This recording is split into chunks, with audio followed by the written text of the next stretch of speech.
So if you just spent your weekend dragging your child around the college campus, only to end up at the gift shop buying overpriced hoodies while your kids stare at their phone the whole time, you're not alone. And if you did not go because, let's say, your budget did not allow for it, you're not at any disadvantage. In fact, you may have dodged a whole charade. So, in this video, let's talk about what no one tells you about college campus tours. And I'm talking about the parts the brochures conveniently leave out. It's the truth behind what these visits really do for students and what they absolutely do not. So let's start with the oldest myth in the book. Campus tours motivate students to study harder. Sounds nice until you realize most students who go on these tours, usually juniors or seniors, 11th or 12th grade, they already know whether they want to go to college. And if they do not know by then no ivy covered wall is going to fix that. For many older students, the visit does not stir up ambition.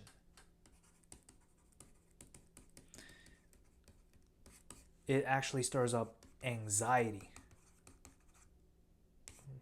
Most of the time. They see other kids who have been preparing since 6th grade. I made a video on this, and essentially what I preach is that admission into top schools like Harvard, MIT, Stanford, it must start at an early age. And your child will feel that too. If not at the college tours, at the school where he or she attends. They usually know of a student smarter than them, and they've been smart forever. So they see the other kids, they see the admission stats, and they feel behind. So most of the time, it does not lead to motivation. It leads to more stress. It leads to stress, self-doubt.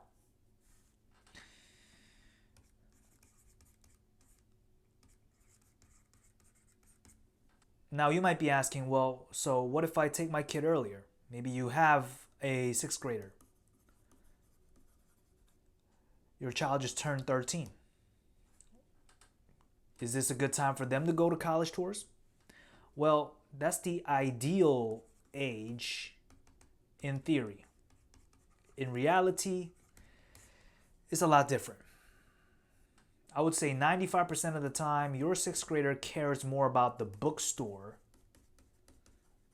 than the library. They're not dreaming of academic excellence. They're wondering if they can get a nice little keychain after this. You're expecting them to be inspired by Greek architecture with the columns. I will skip that because I don't even know how to draw Greek architecture. But your kid is simply just looking for Wi-Fi and some vending machines, some snacks. At that age, the idea of college is still abstract. It's not a goal for them. College to them is just a word that adults keep telling them. So while it's a nice walk through some pretty buildings and some grass, it's not exactly the ignition of academic fire you're hoping for. So what am I trying to say here? And this is actually quite a problem. The problem is that perfect age for a college tour doesn't really exist.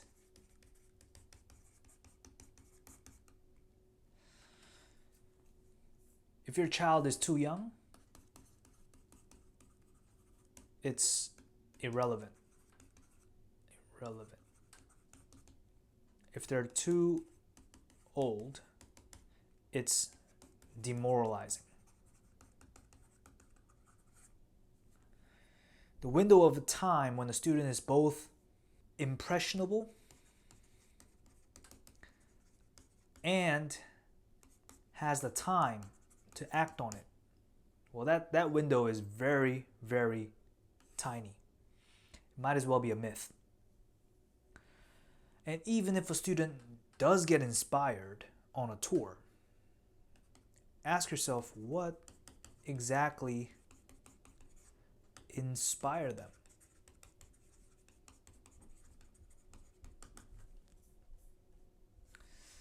Is it the season, weather? Is it the landscaping, the buildings? Chances are most likely going to be one of these three things. If your child says some other reasons, I would love to hear it in the comments below. And I'm being serious. Many times when students say that they like or dislike this college during the tour is due to one of these three reasons. And if your child's dream school is based on aesthetic looking brick buildings and coffee shop vibes, well, we might be choosing a 4-year commitment based on a postcard. So why are they only inspired by such superficial things on campus? It's because what they do not see.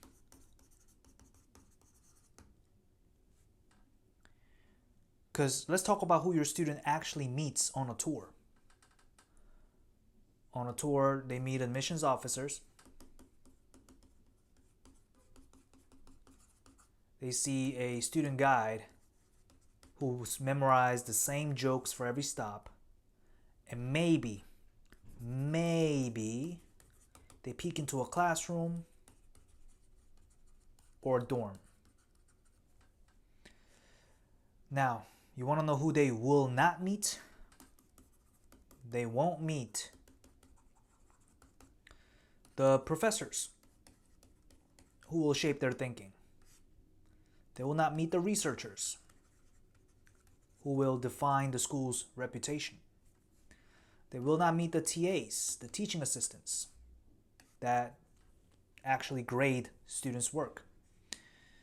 And those elite faculty members that you may see on the brochure, they're not waiting around saying hi to prospective applicants.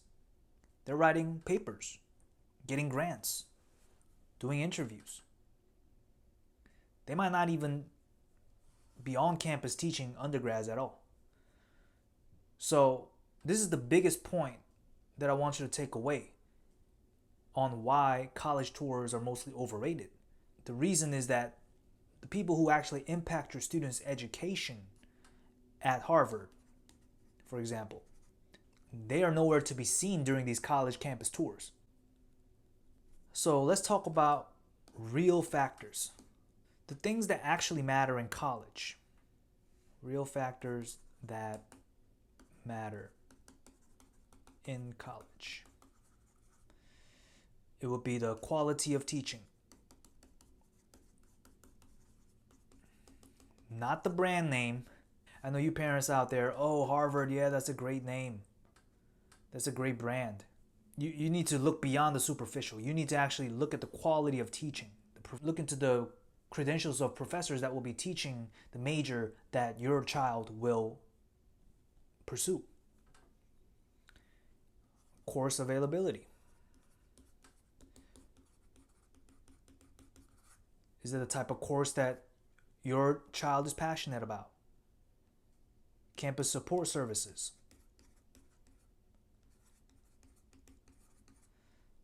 Class size.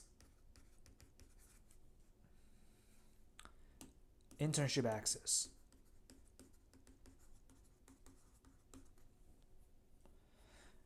None of these important factors are visible on a walking tour. There is no auditing of class during college tour. You don't get to compare grading policies. You don't get to interview former students and alums about post-grad job support.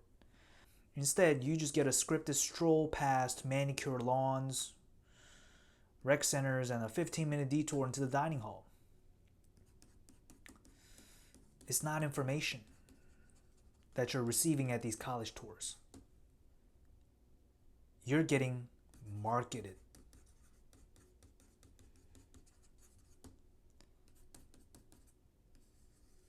College tour is all marketing. So the biggest question is, should you skip it?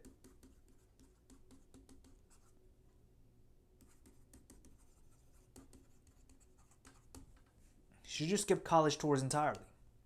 Well, not necessarily, okay? Let's say yes, no. Now, I'm going to talk about the case when you should not skip college tours. Your child is curious. Your child knows that they need to attend this school because it aligns with their life goals. They understand that college is not the goal. College is just a means to achieve their career goals and their life calling. So they're excited and they're already doing the work. Then let's go. Let them see the environment, take pictures, buy them the hoodie, but don't assume it's a requirement. And definitely don't assume it will light some magic fire in a reluctant teen. It is not motivational.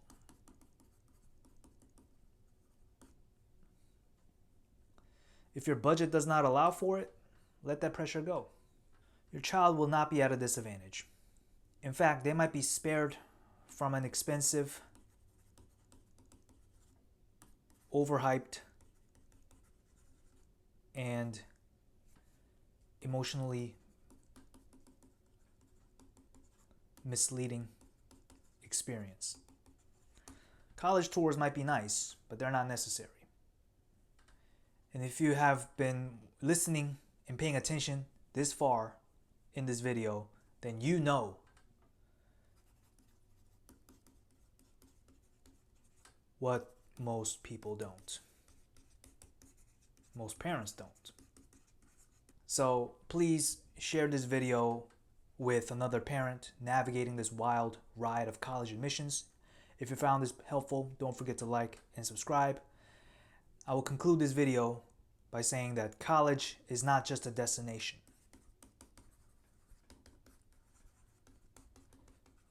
College is not the end. College is a process. It's a means to fulfill your child's life purpose. And we're here to help you make sense of it. Thank you for tuning in, and I'll see you in the next one.